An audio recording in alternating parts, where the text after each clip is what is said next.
to tell you a story about an event that took place many years ago in the borough of Brooklyn in New York.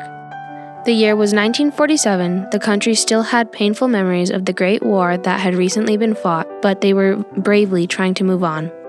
It was in this setting that a young pastor fresh out of Bible school accepted a ministry position at a local church whose facility and, worse yet, congregation had been neglected for years. In fact, the church had not even held any worship services for months. The young minister and his new wife accepted the challenge of rebuilding the sad old church, and with great enthusiasm eagerly began renovating the worship hall in preparation for their first official worship service. The service would take place on Christmas Eve, a fitting night filled with hope and peace and gratitude for all the Lord had done and would do in the hearts of those precious saints who had been neglected for so long. It's looking pretty good, don't you think? It looks wonderful. Oh, Robert, you must be so proud. Well, I'm feeling really pleased and blessed. It'll be a warm and comfortable place for a new congregation to worship.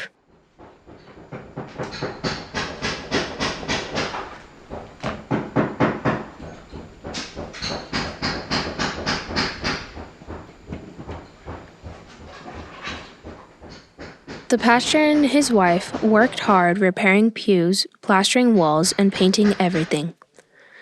They were filled with joy and excitement that many young couples feel as they begin their new life and ministry together. And on December 20th, they were actually ahead of schedule and were thrilled to realize that they were just about finished.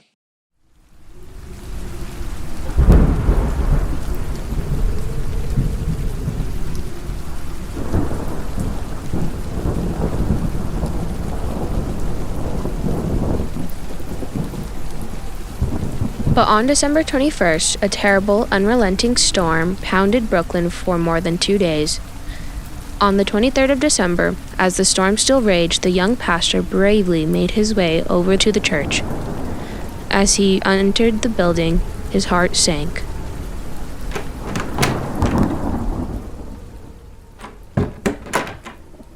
Oh no! Look at the worship area! All of our hard work! The worship area was unrecognizable. During the storm, the roof had leaked, and, to the pastor's great sadness, the water had caused a large area of plaster to fall off the wall, just behind the pulpit. The terrible hole measured only 10 feet wide and 4 feet tall. I don't even know where to start.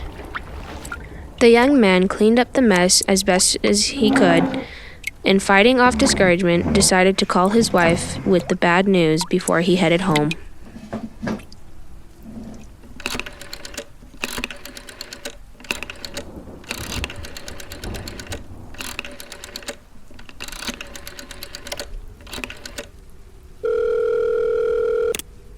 Hello? Hello, Janet? It's Robert. I'm here at the church and it's worse than we thought. Oh no, what are you going to do? Well, I'm not really sure. For now, I think I'll just come home. Don't wait to make dinner. I think I'll walk instead of taking the car. It'll give me a chance to think and pray.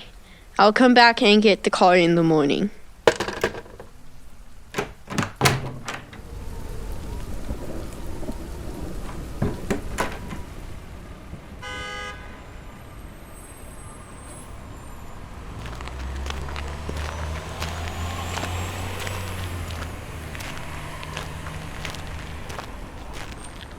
On the way home, he wondered what he could do to fix the hole in such a short time.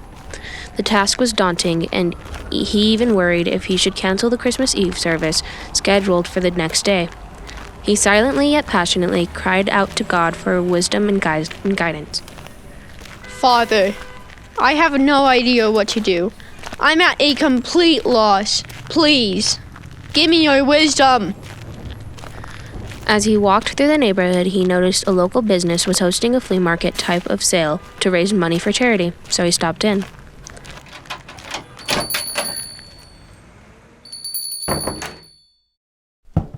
One of the items that caught his eye was a beautiful handmade ivory-colored crocheted tablecloth with exquisite work, fine colors, and a cross embroidered right in the center. It was just the right size to cover up the hole on the front wall of the worship hall. Excuse me, sir? How much for that tablecloth? You have a keen eye, young man. That tablecloth will be a beautiful addition to your home. Your wife will be thrilled. Yes, it's not for my home. I'm sorry. How much were you asking? It's still at $10.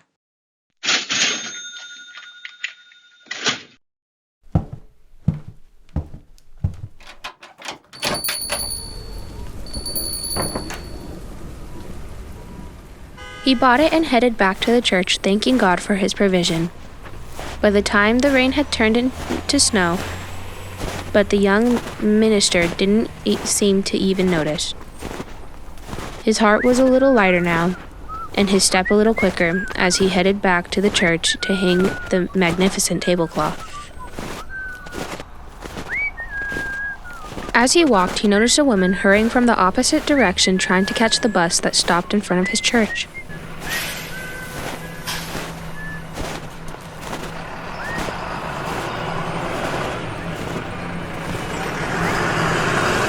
Wait, oh, please wait.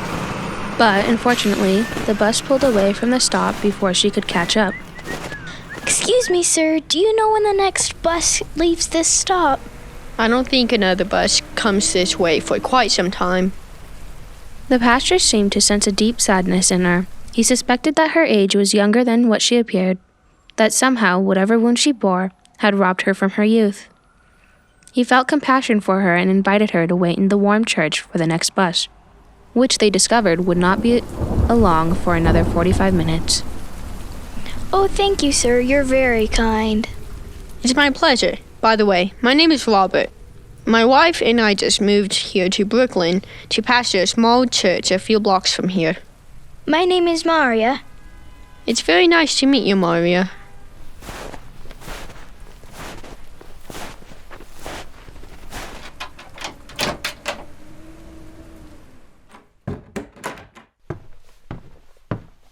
The pastor led Maria to his church, and she sat quietly in the pew, paying little attention while he retrieved a ladder and other supplies he needed to hang the tablecloth as a wall tapestry.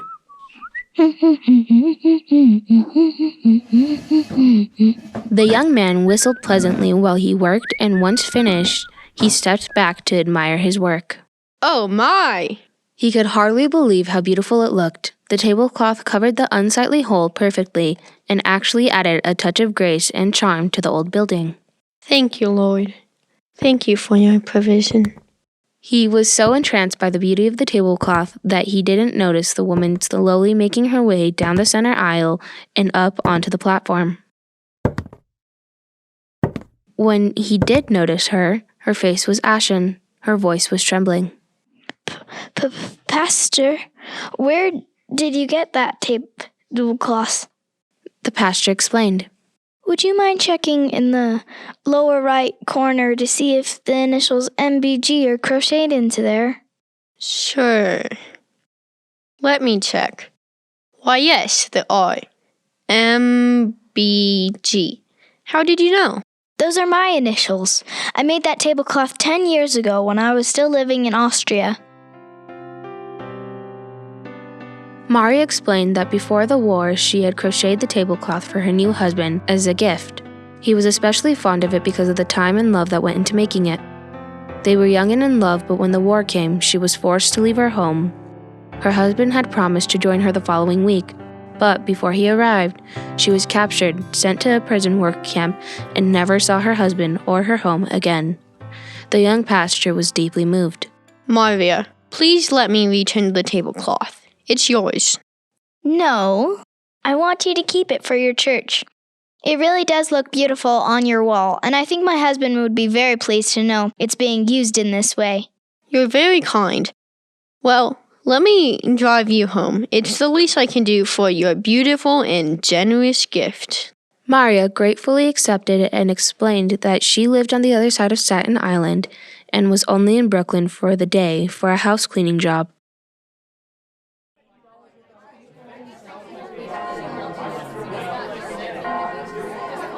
What a wonderful service they had on Christmas Eve. The church was nearly full. The music was sweet, and the Spirit worked in the hearts of those in attendance. At the end of the service, the pastor and his wife greeted everyone at the door, and to their delight, many said that they would return. Well, Janet, how do you think your husband did conducting his first Christmas Eve service in our new church? It was a beautiful service, Robert, and I think you're going to make a wonderful pastor. Thank you, my dear, and I believe we will both be very happy serving in this church. It looks just about everyone has left. Give me a minute to turn off all the lights and then we can head home too. Oh, hello. Suddenly, the young minister noticed a man still sitting in one of the pews, staring at the tablecloth. It was a man the pastor recognized from the neighborhood. He had often seen the man sitting alone on a bench, sipping coffee and quietly watching those passing around him. He made a mental note to strike up a conversation with the man, but had not yet found the time to do so. He walked over and settled down on the pew next to the man, saying nothing. They sat in silence for some time, and finally the man spoke. Where did you get that tablecloth, Pastor? Oh, well... It's identical to the one my wife made me years ago, when we were living in Austria. How could two tablecloths be so much alike? Is your wife with you tonight? Through the tears, the man, whose name was Joseph, explained that when the war came, he forced his wife to flee for her safety. He had planned to join her shortly, but couldn't find her. He was eventually captured and imprisoned and never saw his wife again. After the war, I searched and searched for my sweet Maria, but I couldn't find her. Eventually, I was relocated to the United States, but I have lived with such an emptiness in my heart. Sometimes I search the crowd, hoping I might see her. But common sense keeps telling me that she probably did not even survive the war, let alone make her way to Brooklyn. The young pastor took a deep breath. Would you be willing to take a ride with me in my car? No? Right now. Well, okay.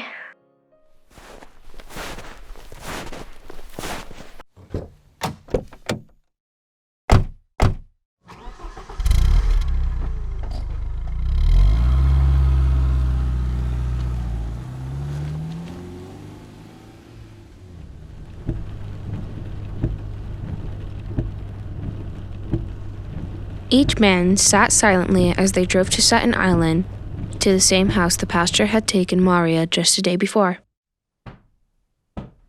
They climbed the 3 flights of stairs that led to Maria's apartment. Before we knock on this door, I want you to know I could never, in my wildest imagination, understand the pain and horror that you have been subjected to in your life.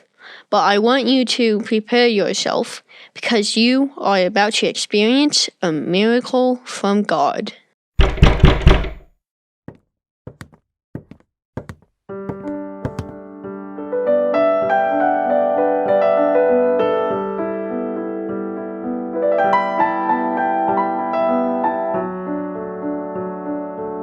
With that, the pastor turned and quietly left.